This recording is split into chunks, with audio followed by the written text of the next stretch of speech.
মানুষটা নাকি সারাদিন ঘোরাফেরা করে আর ব্যস্ত সময় পার করাটাই বেশি পছন্দ করে, তাকে যদি অলসভাবে বাসায় সারাদিন শুয়ে বসে থাকতে হয় তখন তার লাইফটা একদমই বোরিং ছাড়া আর কিছুই হতে পারে না। হ্যালো ইব্রান, আসসালামু আলাইকুম। আমি বাসায় অলস সময় কাটানো একদমই পছন্দ করি না। যদি বলে আমাকে সারাদিন 24 ঘন্টা কেউ বাসায় থাকতে, আমি তো দম বন্ধ হয়ে আমার মারাই যাব। আমি যদি পাহাড় পরিমাণও কাজ করি, তারপরও যদি আমাকে কেউ বলে যে চলো একটু ঘুরে আসি, আমি কিন্তু বিন্দু পরিমাণও বিরক্ত হই না বা ক্লান্ত হই না। আমার কাছে মনে হয় আমি ওই মুহূর্তে যদি ঘুরতে যাই, একটু হাঁটতেও যাই, আমার কাছে মনে হয় সারাদিনের যে ক্লান্তিটা আমার সব চলে যায়।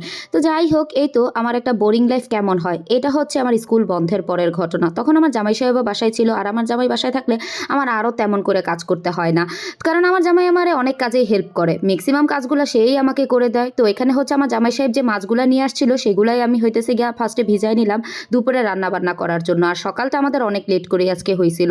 সকালবেলা তো ফার্স্টে কফি খাইছিলাম, কফি খাওয়ার পর এখন হচ্ছে মাছগুলা ভিজা দিছি 1টার সময়, কারণ এর মধ্যে আমাদের হালকা পাতলা খাবার দাবার হয়েছে। তো এখন হচ্ছে আমি রান্না করব যেটা রাতের জন্য। তো এখানে মাছগুলা ভিজা দিয়ে আমি একটু কফি বানাইয়া তো খাইছিলাম সকালবেলা, এখন আবার একটু চা বানাই খাইলাম। তো চা দিয়ে বিস্কিট দিয়ে খাওয়ার পরে এখন হচ্ছে রান্না বান্নার জন্য চলে আসছি। আমার মাছগুলো তো আমি ভালো মতো পরিষ্কার করে ধুয়ে টুয়ে নিছি, আর এখন সব কিছু কাটাকুটি করে রেডি করে রান্নাটাও বসিয়ে দিয়েছি। তো এখানে হচ্ছে আমি কাচকি মাছ চড়চড়া করব। একটা আলু দিয়েছি একদম কুচা কুচা করে কেটে, আর টমেটো দিয়ে এটা একদম চড়চড়া করব, আর সাথে আইল মাছ টমেটো দিয়ে ভুনা করব।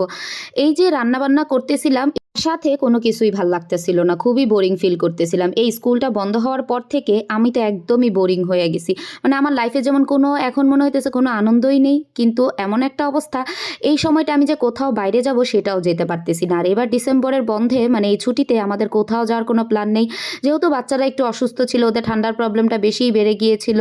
এই সব কিছু মিলে এই বছরটা আসলে আমাদের কোথাও যাওয়ার কোনো চিন্তা ভাবনা নেই, এজন্য আমার আরও তেমন করে কিছু ভাল লাগতেছে না।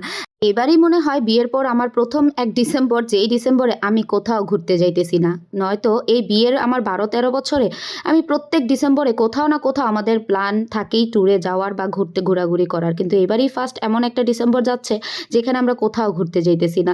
বাচ্চাদেরও একটু মন টন একটু খারাপ, কিন্তু কিচ্ছু করার নাই, এটাই আসলে লাইফে কখন কোন জায়গায় কে আটকা পড়ে যায় কে জানে। তারপর বিকালের দিকে একটু হইতেছে জামাই পিঠা আনার জন্য গেছিল, তো চিতই পিঠা নিয়ে আসছিল। আর এগুলো বললাম না অনেক আগের ভিডিও, যেহেতু এটা আগের দিন আমার জামাই সাহেবও ছিল, ওই দিন হচ্ছে আমি মাংস রান্না করছিলাম, তো ওই মাংস দিয়ে চিতই পিঠাটা খাইতেছিলাম, মাংস রান্নাটা তো ছিল।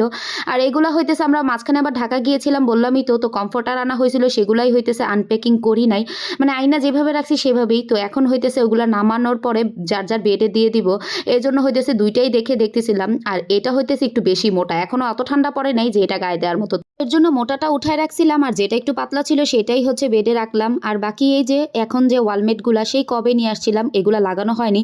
তো জামাই সাহেবকে বলতেছিলাম যেহেতু চলে যাবেন, যাওয়ার আগে আমার এই কাজগুলা সব সেরে দিয়ে যান। তো মনে হচ্ছে এই ডিসেম্বর আমার এভাবে বোরিং ভাবেই যাবে। তো আজকের মতো টাটা, বাই বাই।